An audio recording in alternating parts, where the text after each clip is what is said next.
ಶ್ರೀ ಗುರುಗಣಾಧಿಪತಗಿ ನಮಗ ಮುದದಿಂದ ಕೊಂಡಾಡುವೇನು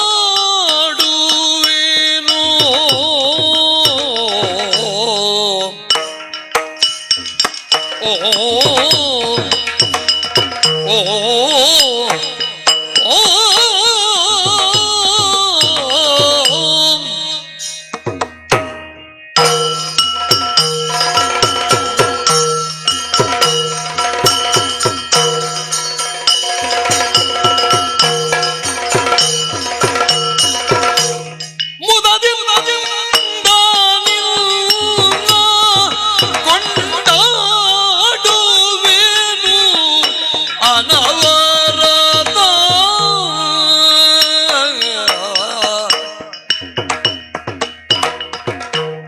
ಮದವೂರ ವಿಘ್ನೇಶ ದೇವ ಜಗದೀಶ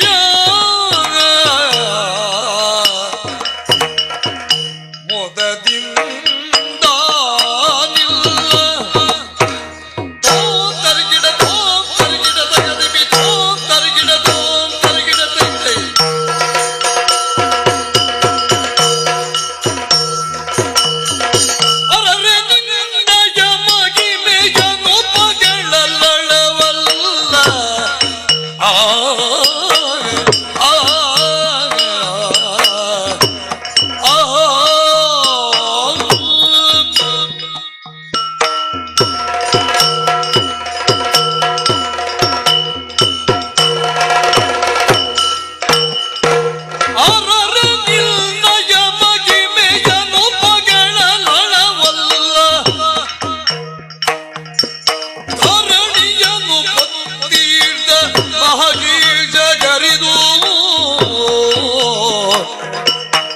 ಹರನ ಸುಕುಮಾರ ಸಕಲಾಗಮಗಿ ಸಾಕಾರ ಧರೆಯುಳು ವಿಶೇಷ ಮದವೂರ ವಿಘ್ನೇಶ ದೇವ ಜಗದೀಶ ಮುದದಿಂದ ನಿನ್ನ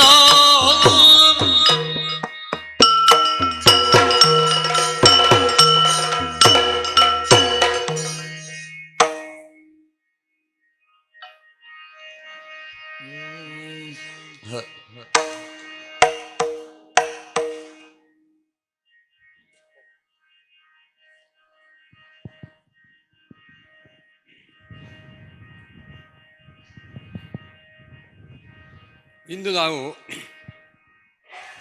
ಆಯ್ದುಕೊಂಡಿರುವಂತಹ ಪ್ರಸಂಗ ಕರ್ಣಾವಸಾನ. ಹಿಮ್ಮೇಳದಲ್ಲಿ ತೆಂಕುತಿಟ್ಟಿನ ಅಗ್ರಮಾನ್ಯ ಭಾಗವತರಲ್ಲಿ ಒಬ್ಬರಾದಂತಹ ಗಾನಸುರಭಿ ರವಿಚಂದ್ರ ಕನ್ನಡಿಕಟ್ಟೆ ಇವರು ನಮ್ಮೊಂದಿಗಿದ್ದಾರೆ.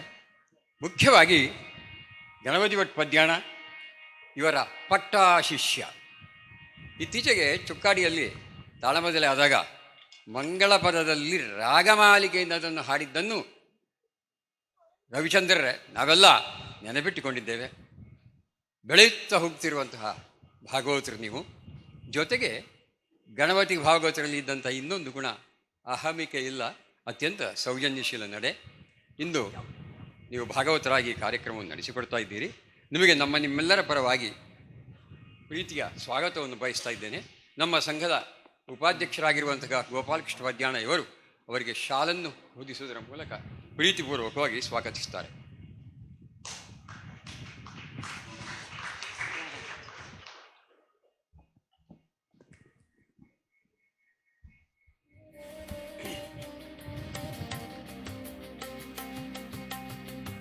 ಹಾಗೆಯೇ ನಮ್ಮೊಂದಿಗೆ ದ್ವಂದ್ವದಲ್ಲಿ ಇನ್ನೊಬ್ಬರು ಭಾಗವತರು, ಅವರು ಚಿನ್ಮಯ ಕಲ್ಲಡ್ಕ ಇವರು. ಅವರು ಕೂಡ ವೇದಿಕೆಗೆ ಬಂದು ನಮ್ಮ ಗೌರವವನ್ನು ಸ್ವೀಕರಿಸಿಕೊಳ್ಬೇಕು. ಚಿನ್ಮಯ ಕಲ್ಲಡ್ಕ ಇವರ ಉಸಿರು ಯಕ್ಷಗಾನ. ಯಕ್ಷಗಾನದ ಸಾಹಿತ್ಯಕ್ಕೆ ರಾಗ ಮತ್ತು ಶ್ರುತಿಯ ಅಳವಡಿಸುವಿಕೆ ಬಹಳ ಪ್ರಾಮುಖ್ಯ ಅಂತ ಮನಗಂಡ ಇವರು. ಸಂಗೀತದಲ್ಲಿ ಸೀನಿಯರ್ ಅನ್ನು ಮುಗಿಸಿದ್ದಾರೆ. ಸಾಫ್ಟ್ವೇರ್ ಇಂಜಿನಿಯರ್ ಕಲಿಕೆ ಆಗಿದೆ. ಆದರೆ 9ನೇ ತರಗತಿಯಿಂದಲೇ ಬಾಲ್ಯ ಜೀವನದಿಂದಲೇ ವೇಷಧಾರಿಯಾಗಿ ಪ್ರವೇಶಿಸಿದಂಥ ನೀವು ಸಮರ್ಥವಾಗಿ ಭಾಗವತಿಕೆಯನ್ನು ಆಯ್ದುಕೊಂಡಿದ್ದೀರಿ. ವಿವಿಧ ರಾಗಗಳ ಸಂಯೋಜನೆಯಿಂದ ಇವತ್ತು ನೀವು ಯಕ್ಷಗಾನ ಈ ಕ್ಷೇತ್ರದಲ್ಲಿ ಭಾಗವತರಾಗಿ ಬಹಳಷ್ಟು ಬೆಳೆಯುತ್ತಾ ಇದ್ದೀರಿ. ಮತ್ತೆ ಪುನಃ ನಿಮ್ಮ ಈ ಕಲಾ ಸೇವೆ ನಿರಂತರವಾಗಿ ನಡೀಲಿ ಅಂತ ಹೇಳುತ್ತಾ ನಿಮಗೆ ನಿಮ್ಮೆಲ್ಲರ ಪರವಾಗಿ ಪ್ರೀತಿಪೂರ್ವಕವಾದಂತಹ ಸ್ವಾಗತವನ್ನು ಬಯಸ್ತಾ ಇದ್ದೇನೆ. ನಮ್ಮ ಸಂಘದ ಕಾರ್ಯದರ್ಶಿಗಳಾದಂತಹ ಸುಬ್ರಹ್ಮಣ್ಯ ಜೋಶಿ ಇವರು ಅವರಿಗೆ ಹಾರಾರ್ಪಣೆ ಮಾಡಿ ನಿಮ್ಮೆಲ್ಲರ ಪರವಾಗಿ ಪ್ರೀತಿಪೂರ್ವಕವಾಗಿ ಸ್ವಾಗತಿಸಬೇಕು ಅಂತ ಕೇಳ್ಕೊಳ್ತಾ ಇದ್ದೇನೆ.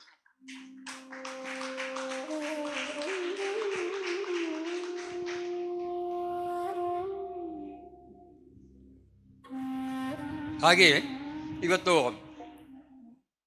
ಮೃದಂಗವಾದಕರಾಗಿ ಚೈತನ್ಯ ಕೃಷ್ಣ ಅಷ್ಟೇ ಹೇಳಿದರೆ ಪರಿಚಯ ಬೇಕಾಗಬಹುದು. ಚೈತನ್ಯ ಕೃಷ್ಣ ಪದ್ಯಾಣ ಇನ್ನೂ ಪರಿಚಯ ಬೇಕಾಗುವುದಿಲ್ಲ.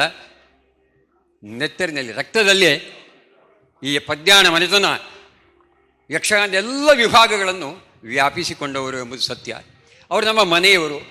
ಕಾರಣ ಒಂದು ಭಾಗ ಕನ್ಯಾನದಲ್ಲಿದೆ, ಇನ್ನೊಂದು ಭಾಗ ನಮ್ಮ ಕಲ್ಮಡ್ಕದಲ್ಲಿ. ಆ ಮೂಲಕ ಚೈತನ್ಯ ಕೃಷ್ಣರವರು ನಮ್ಮ ಮನೆಯ ಮಗ. ತಮ್ಮ ಕಲಿಕೆಯಿಂದ ಮೃದಂಗ ಮತ್ತು ಚಂಡೆ ಎರಡರಲ್ಲಿ ಕೂಡ ಅತ್ಯಂತ ಯಶಸ್ವಿಯಾಗಿ ಪ್ರಯೋಗವನ್ನು ನಡೆಸ್ತಾ ಇರುವವರು. ನಿಮ್ಮೆಲ್ಲರ ಪರವಾಗಿ ಚೈತನ್ಯ ಕೃಷ್ಣ ಪದ್ಯಾಣ ಇವರಿಗೆ ವೆಂಕಟರಮಣ ಆಚಾರ್ಯವರು ಶಾಲನ್ನು ಹೊದಿಸಿ ಅವರನ್ನು ಗೌರವಿಸಬೇಕು, ಪ್ರೀತಿಯಿಂದ ಬರಮಾಡಿಕೊಳ್ಳಬೇಕು ಅಂತ ಕೇಳ್ಕೊಳ್ತಾ ಇದ್ದೇನೆ. ಹಾಗೆ ಪ್ರಬುದ್ಧ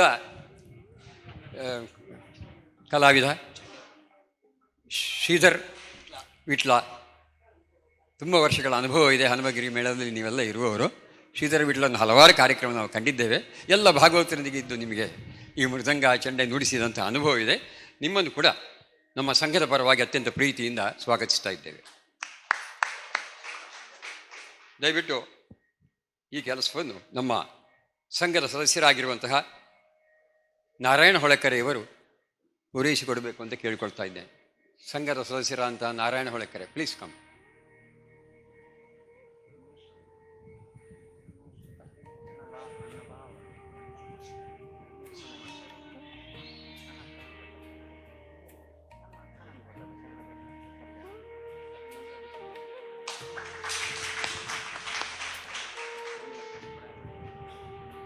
ರಾಮ ಜೋಯಿಸರು ಚಕ್ರತಾಳದಲ್ಲಿ ಸಹಕರಿಸುವವರಿದ್ದಾರೆ, ಅವರಿಗೆ ಪಾತ್ರವರ್ಗದಲ್ಲಿ ಅವರಿದ್ದಾರೆ. ಹಾಗೆ ಜೊತೆ ಸೇರಿ ಅವರನ್ನು ಸ್ವಾಗತಿಸ್ತೇವೆ. ಈಗ ಇಂದಿನ ಪ್ರಸಂಗ ಕರ್ಣಾವಸಾನ. ಈ ಪ್ರಸಂಗದಲ್ಲಿ ಕರ್ಣನ ಪಾತ್ರ ವಹಿಸುವವರು ನಮಗೆಲ್ಲ ತಿಳಿದಿರುವಂತಹ ಸುಣ್ಣಂಬಳ ವಿಶ್ವೇಶ್ವರ ಭಟ್ಟಿವರು. ಸುಣ್ಣಂಬಳದವರು ಎದುರು ಕುಳಿತರೆ ಮಾತು ಬಹಳ ಕಡಿಮೆ, ಆದರೆ ವೇದಿಕೆಗೆ ಬಂದರೆ ಮಾತಿನ ಮಂಟಪವನ್ನು ಕಟ್ಟುವವರು. ಸುಣ್ಣಂಬಳರವರು ಪಾತ್ರ ಪ್ರವೇಶ, ಪ್ರಸ್ತುತಿ, ವಿಸ್ತರಣೆ, ಸಂವಾದ, ಆಮೇಲೆ ನಿಷ್ಕ್ರಮಣ ಎಲ್ಲ ವಿಭಾಗದಲ್ಲಿ ಕೂಡ ಆಟ ಮತ್ತು ಕೂಟ ಎರಡರಲ್ಲಿಯೂ ಸರ್ವಮಾನ್ಯರು, ಸರ್ವಾಧ್ಯಕ್ಷರು. ನಮ್ಮ ಸಂಘದ ಪರವಾಗಿ ನಿಮ್ಮನ್ನು ಅತ್ಯಂತ ಪ್ರೀತಿಯಿಂದ ಬರಮಾಡಿಕೊಳ್ತಾ ಇದ್ದೇವೆ. ಇಂದು ಕರ್ಣಾವಸಾನದ ಕರ್ಣನ ಪಾತ್ರವನ್ನು ಚಿತ್ರಿಸಲಿಕ್ಕಿದ್ದೀರಿ. ಇವರಿಗೆ ನಮ್ಮ ಸಂಘದ ಖಜಾಂಜಿಯಾಗಿರುವಂಥ ವೆಂಕಟ ಸುಬ್ಬಪ್ಪಯ್ಯ ಇವರು ದಯವಿಟ್ಟು ಬಂದು ಶಾಲನ್ನು ನೀಡಿ ಗೌರವಿಸಬೇಕು ಅಂತ ಕೇಳಿಕೊಳ್ತಾ ಇದ್ದೇನೆ.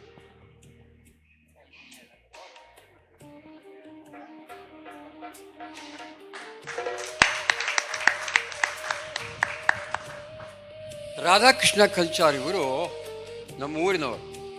ಅಲ್ಲಿ ಬರುವಾಗ ಒಂದು ಮಾತು ಹೇಳಿದರು, ಗಂಡನ ಮನೆಯಿಂದ ಅಪ್ಪನ ಮನೆಗೆ ಬಂದಂಗ ಆಗುತ್ತೆ. ಕಲ್ಮಡ್ಕನ ಮೇಲಿರುವ ನಮ್ಮ ಸಂಘದ ಮೇಲಿರುವ ಅವರಿಗಿರುವ ಪ್ರೀತಿ ಈ ಒಂದು ಗೆರೆಯಲ್ಲಿ ನಾನು ಅರ್ಥ ಮಾಡಿಕೊಂಡಿದ್ದೇನೆ.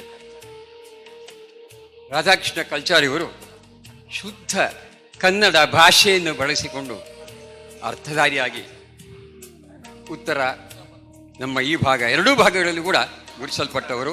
ತರಗತಿಯ 4 ಗೋಡೆಗಳ ನಡುವಿನ ಪ್ರಾಚಾರ್ಯ ಕೆಲಸದ ಆಚಾರ್ಯ ಪೀಠದ ಬಗ್ಗೆ ಅವರಿಗೆ ಸಂತೃಪ್ತಿ ಕಡಿಮೆಯಾಗಿ ಅವರು ತಮ್ಮ ಕಲಾಮಾತೆಯ ಸೇವೆಗಾಗಿ ತಮ್ಮನ್ನು ಸಂಪೂರ್ಣವಾಗಿ ತೊಡಗಿಸಿಕೊಂಡಂಥ ರಾಧಾಕೃಷ್ಣ ಕಲ್ಚಾರು ಇವರು ನಮ್ಮ ಕಲ್ಚಾರು ಶಂಭಯ್ಯರ ಅಳಿಯ ಇದ್ದಾರೆ.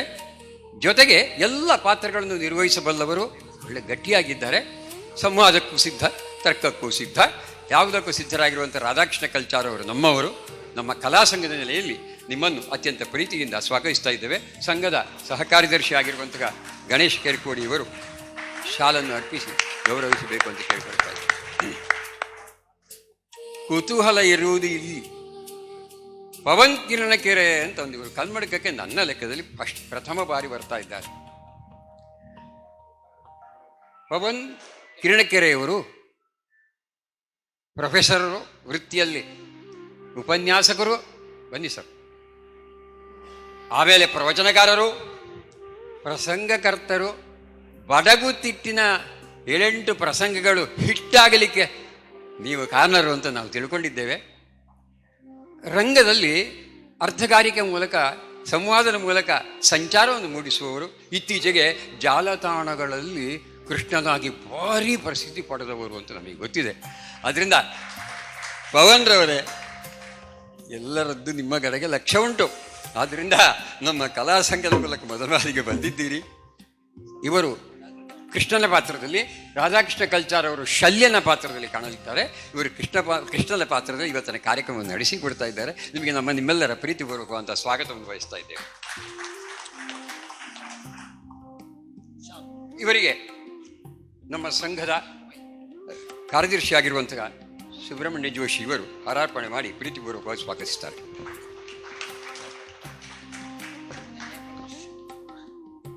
ಜಯಪ್ರಕಾಶ್ ಶೆಟ್ಟಿ ಪೆರ್ಮುದೆ ಅವರು ಅರ್ಜುನನ ಪಾತ್ರದಲ್ಲಿ, ಅವರಿಗೆ ಹಾಗೆ ಹೇಳಬೇಕು. ಜಯಪ್ರಕಾಶ್ ಅಂತ ಕರೆದ್ರೆ ಅವ್ರಿಗೆ ಆಗುದಿಲ್ಲ, ಜಯಪ್ರಕಾಶ್ ಶೆಟ್ಟಿ ಪೆರ್ಮುದೆ ಅಂತಲೇ ಹೇಳಬೇಕು ಅಂತ ಹೇಳಿದ್ದಾರೆ. ಆಟ ಊಟ ಎರಡರಲ್ಲಿ ಕೂಡ ಬಹಳ ಸೀಮ, ಒಳ್ಳೆ ಒಂಬತ್ತದ ಸರ್. ನಿಮಗೆ ವೇಷ ಸೂಪರ್ ಕಾಣ್ತದೆ. ನಿಮಗೆ ಭಾವನಾತ್ಮಕವಾಗಿ ಅರ್ಥ ಹೇಳುವವರು, ತಮ್ಮದೇ ಒಂದು ವಿಶಿಷ್ಟವಾದಂಥ ಶೈಲಿ ಇರುವವರು, ಎರಡೂ ವಿಭಾಗದಲ್ಲಿ ಮಿಂಚುವವರು, ಹನುಮಗಿರಿಯ ಮುಖ್ಯ ವೇಷಧಾರಿಗಳು. ಆತ್ಮೀಯ ಜಯಪ್ರಕಾಶ್ ಶೆಟ್ಟಿ ಪೆರ್ಮುದೆ ಅವರೇ, ಆಯ್ತಾಯ್ತು ಪೆರ್ಮುದೆ ಅವರೇ, ಇವತ್ತು ನೀವು ಅರ್ಜುನ. ಅವರಿಗೆ ಒಂದು ಕ್ರಮ ಉಂಟು. ಮಾತನಾಡ್ತಾ ಎದುರು ಕುಳಿತ ಅರ್ಥಧಾರಿಗಳು ಒಳ್ಳೆ ಜ್ಞಾನಿಗಳಾದರೆ ಅವರ ಜ್ಞಾನದ ಜೇನು ಗೂಡಿಗೆ ಮೆಲ್ಲಗೆ ಕೈ ಹಾಕಿ ಆಮೇಲೆ ಜೇನು ಸ್ರವಿಸುವಂತೆ ಮಾಡುವಂಥ ಒಂದು ಕೆಲಸ ನಾನು ತುಂಬ ಬಾರಿ ಕಂಡಿದ್ದೇನೆ. ಆದ್ದರಿಂದ ಜಯಪ್ರಕಾಶ್ ಶೆಟ್ಟಿ ಪೆರ್ಮುದೆ ಇವರಿಗೆ ನಾನೇ ಸ್ವತಃ ಹಾರಾರ್ಪಣೆ ಮಾಡಿ ಪ್ರೀತಿಪೂರ್ವಕವಾಗಿ ಸ್ವಾಗತಿಸ್ತೇನೆ.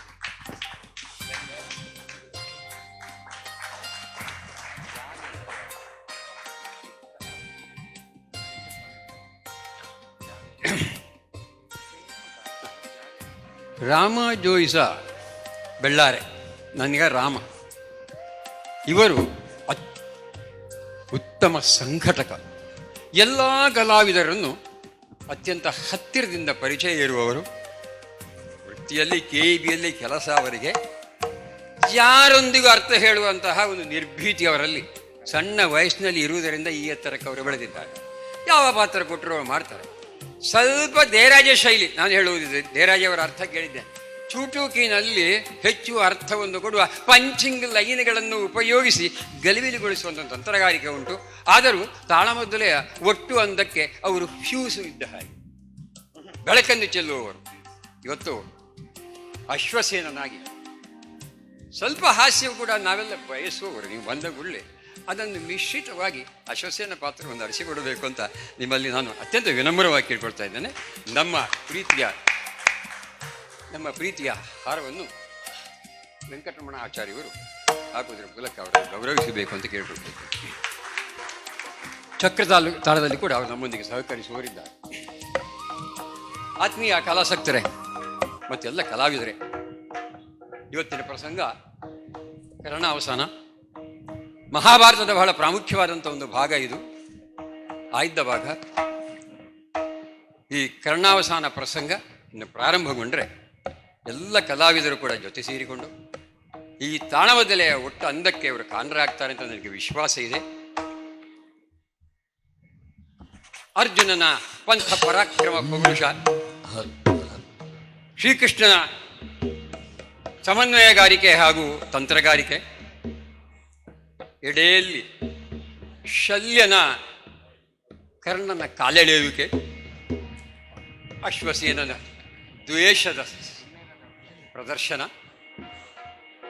ಜೊತೆಗೆ ಸಮಗ್ರವಾಗಿ ತೇಲಿ ಬಂದ ಪೆಟ್ಟಿಗೆಯ ಒಳಗಿನ ಆಭರಣಗಳಲ್ಲಿ ಸಮೇತವಾಗಿ ಕರ್ಣ ತನ್ನನ್ನು ಕೃಷ್ಣನಿಗೆ ಅರ್ಪಿಸಿಕೊಳ್ಳುವಂಥ ಪ್ರಸಂಗ, ಇದೆಲ್ಲವೂ ಒಟ್ಟು ಸೇರಿ ತಾಳಮದ್ದಲೆ ಯಶಸ್ವಿಯಾಗಿ ಪೂರೈಕೆ ಆಗ್ತದೆ ಅಂತ ನಾನು ನಂಬಿದ್ದೇನೆ.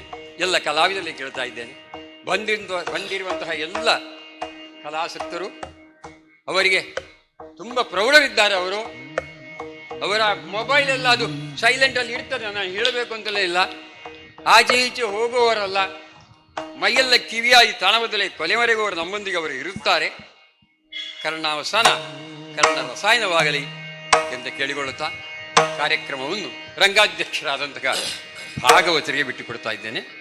ಮತ್ತೊಮ್ಮೆ ಇವೆಲ್ಲರಿಗೂ, ಎಲ್ಲ ಕಲಾಸಕ್ತರಿಗೂ ಪ್ರೀತಿಪೂರ್ವಕವಾದ ಸ್ವಾಗತವನ್ನು ಬಯಸುತ್ತಾ ಯಕ್ಷಗಾನಂ ಗೆಲ್ಲು.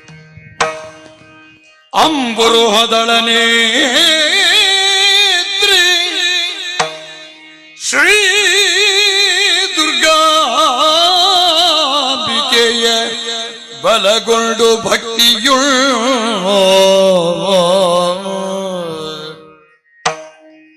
ಅಂಬಿಕಾ ಸುತ ವಿಘ್ನರಾಜನ ಪಿರಿದು ಸಂತುತಿಸಿ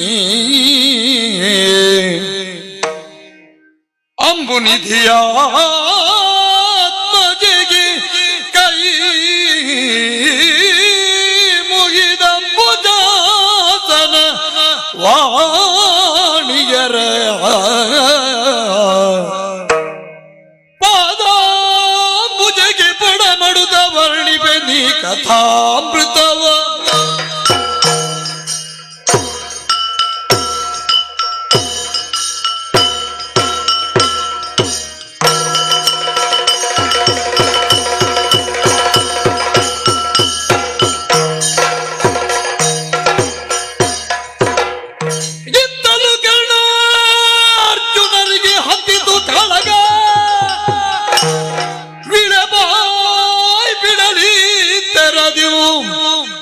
ಮತ್ತೆ ವಿಭಾಡಿಸುತ್ತಿರೆ ಗಜರುತ್ತಲಿ ಮೂದಲಿಸಿ ಮಾತಾಡಿದ ರಾಗ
ಸೂತನ ಮಗನೇ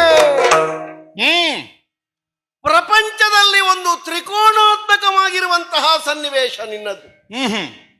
3 ಕೋನಗಳಿಂದ ಒಡಗೂಡಿದಂತಹ ಒಂದು ತ್ರಿಕೋನವನ್ನು ನಿನ್ನ ಬದುಕಿನಲ್ಲಿ ನಾವು ಗುರುತಿಸಬಹುದು.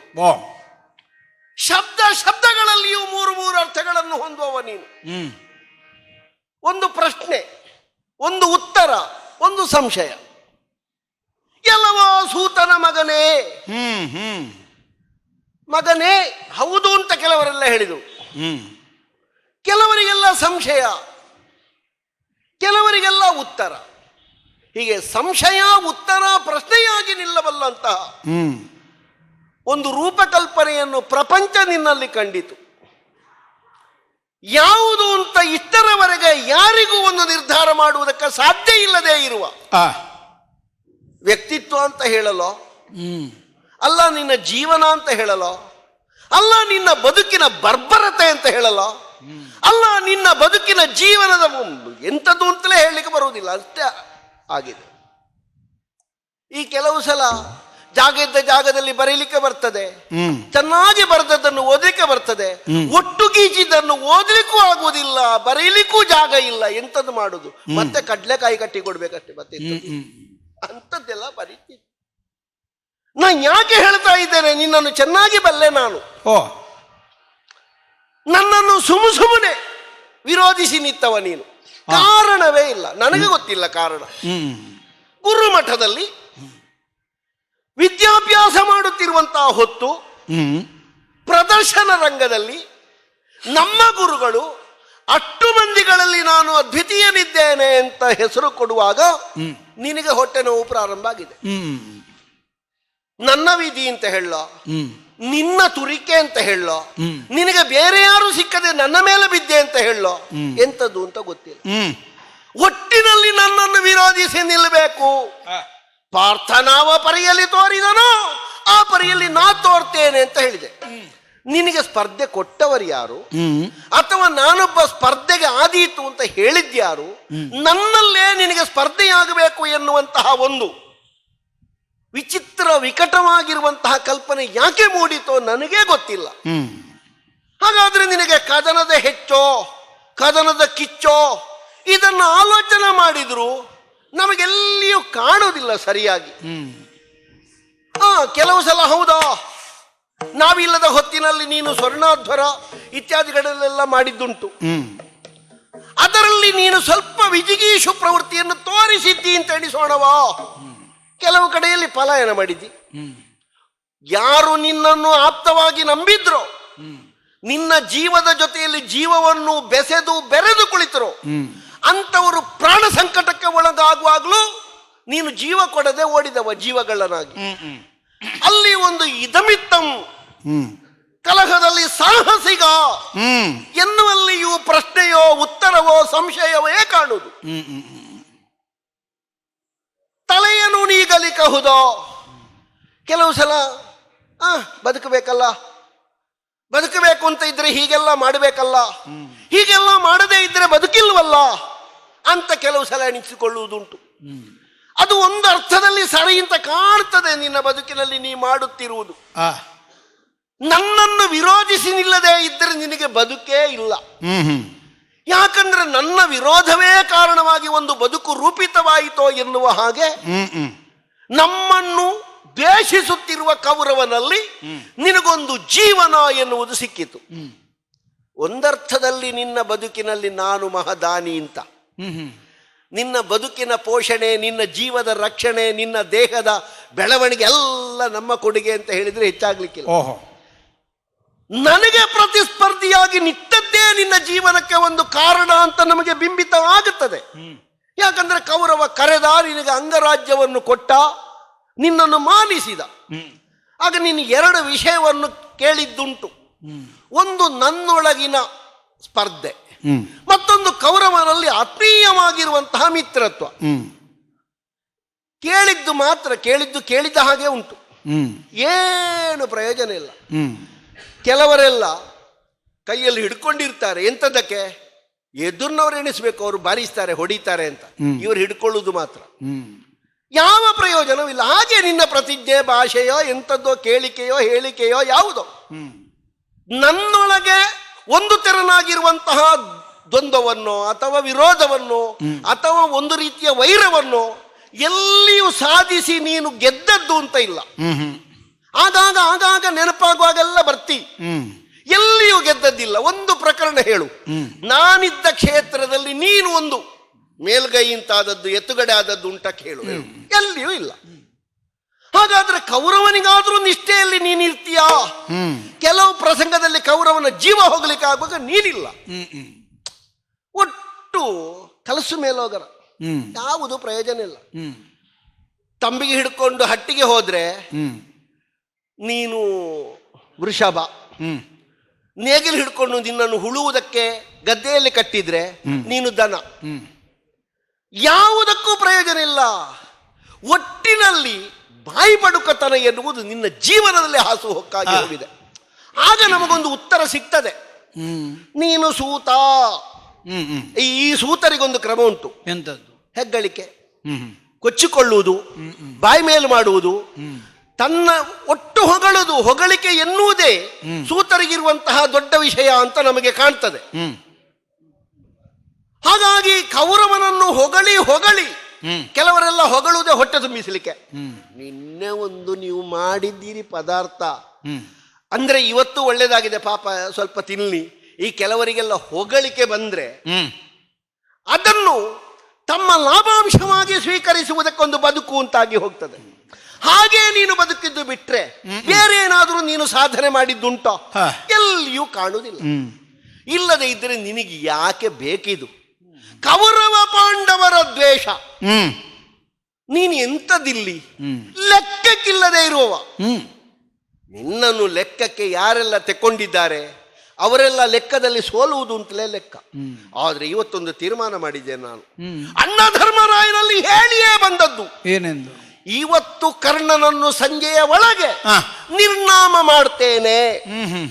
ಆ ವಚನ ನನ್ನ ಮಾತಿನ ಬಿರುಸು, ನನ್ನ ಮಾತಿನದ್ದಾದಂತಹ ನಿಷ್ಕರ್ಷೆ ಇಲ್ಲಿ ಆಗಬೇಕು ಅಂತ ಇದ್ರೆ ನೋಡುವ. ತೋರಿಸೋ ತೋರಿಸೋ.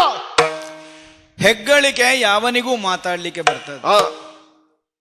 ಯಾವುದೇ ಒಂದು ವಸ್ತುವನ್ನಾಗಲಿ ವ್ಯಕ್ತಿಯನ್ನಾಗಲಿ ಅವನವನ ದೃಷ್ಟಿಕೋನಕ್ಕನುಗುಣವಾಗಿ ಅರ್ಥವಿಸಿಕೊಳ್ಳುವುದಕ್ಕೆ ಸಾಧ್ಯ ಆಗ್ತದೆ.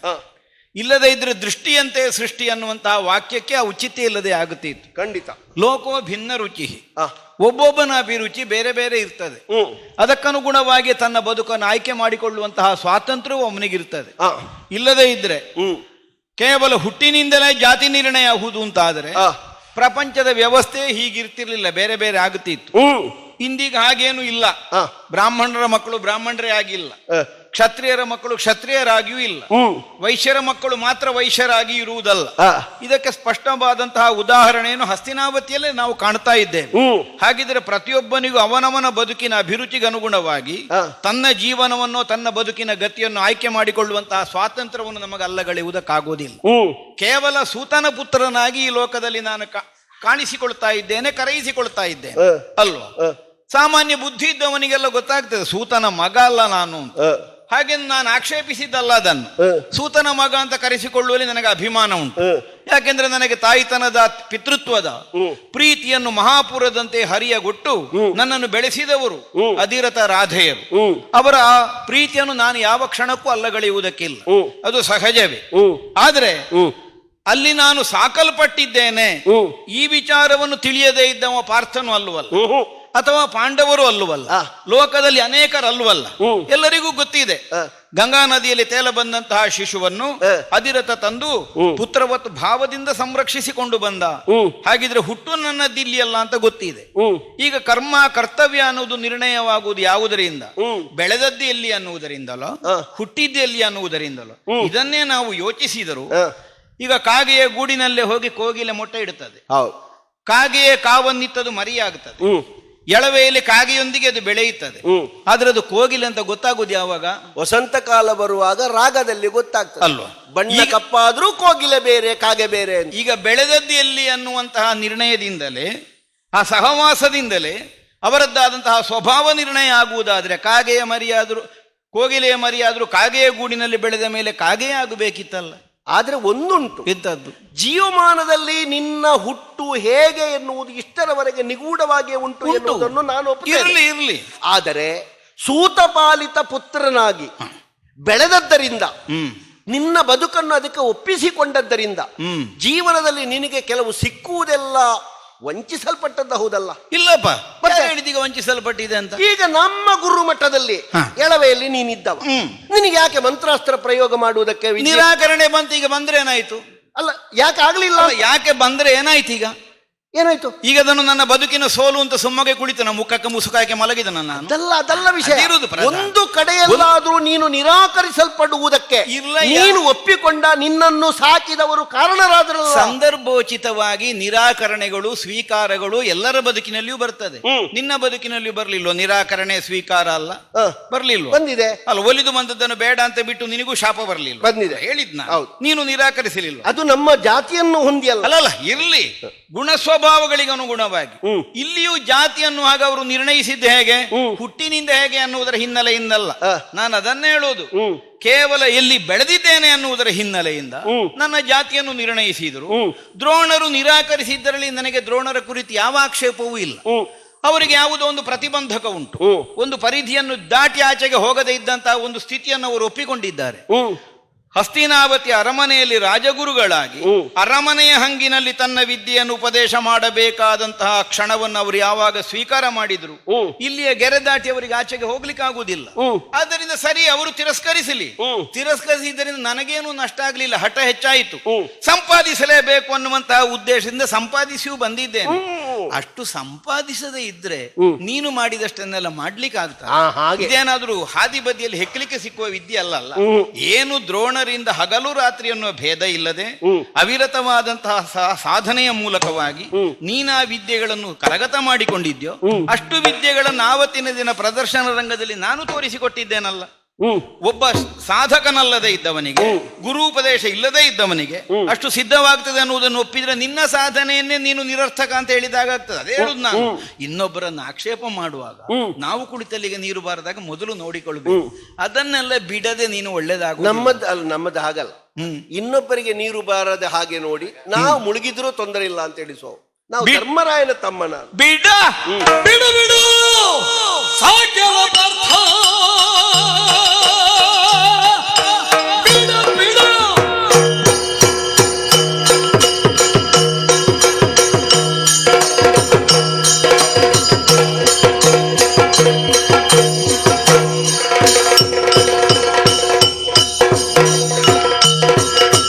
ಬಿಡು ಬಿಡು ಸಾಕ್ಯವ ಪಾರ್ಥ. ನೀ ಪದವಿಗಳ ಅಧಿಕ ಸಮರ್ಥ. ಅದುಗಳಿಗೆ ಪರವಾಗಿ ತೊಡನದು ನಿರವು. ಪಾರ್ಥ, ಕರ್ಣ, ಕೇವಲ ವ್ಯಕ್ತಿಯೊಬ್ಬನ ಸಾಧನೆಯ ಮೂಲಕವಾಗಿಯೇ ಎಲ್ಲಾ ಸಿದ್ಧಿಗಳಾಗುವುದಿಲ್ಲ. ಒಬ್ಬ ಪುರುಷ ಪ್ರಯತ್ನವನ್ನೇ ನಚ್ಚಿ ಬದುಕಬೇಕಾದಂತಹ ವ್ಯಕ್ತಿಗಾದರೂ ಉದ್ಯಮ ಸಾಹಸಾದಿ ಷಟ್ ಕರ್ಮಗಳನ್ನು